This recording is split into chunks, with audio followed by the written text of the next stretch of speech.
ఏం చేస్తున్నా నాన్న? మీ అమ్మ వంట చేసి గమ్మున అలిసిపోయి కొనుక్కొని నిద్రపోతుంది. దాన్ని నిద్ర డిస్టర్బెన్స్ చేయటం ఎందుకని నేను ఏంది ఇంకా కూర లేదా? ఏంది ఇదిగో కూర చేసుకుంటున్నా. చామదుంపల పులుసు చేసి మా ఆవిడ అలిసిపోయిందండి. అలిసిపోయి నిద్రపోతుంది. చాలే ఇంకా. ఏంది అలసిపోయి నిద్రపోయేది? ఇది చూడు. పొద్దునే లేచింది కదా. నువ్వు చూడు, నువ్వు పొద్దున్న లేసి ఏం చేసావు? ఆ సామాన్లు ఇంట్లో సర్దే వీడియో చేసుకున్నావు, పోయావు, టిఫిన్ తెచ్చావు, లేవి పెట్టావు, ఫోన్ చూసుకున్నావు, పడుకున్నావు. ఇక్కడెక్కడైనా ఉదయం నుండి భార్యతో మాట్లాడావు ఒక 5 నిమిషాలైనా? ఈ ఫోన్ మీ ఇద్దరి మధ్య దూరం పెంచుతుంది.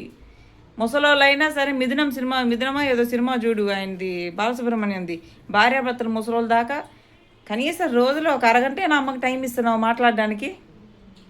చెప్పు, ఇది చూడు, అరగంట టైం ఇస్తున్నావా? చేసి పెట్టి కమ్మగా అయితే తింటావు. చెప్పు, ఏం చేస్తున్నావు నువ్వు?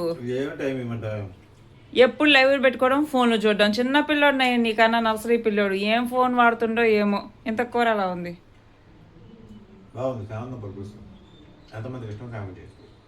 మా నాన్న యొక్క విధానం గురించి కూడా కింద కామెంట్ చేయండి. ఈయన అసలు మా అమ్మకి టైం ఇవ్వట్లే ఈ మధ్య. లైవ్లు, ఫోన్లు. నర్సరీ పిల్లోడు నయ్యి ఈయనకన్నా.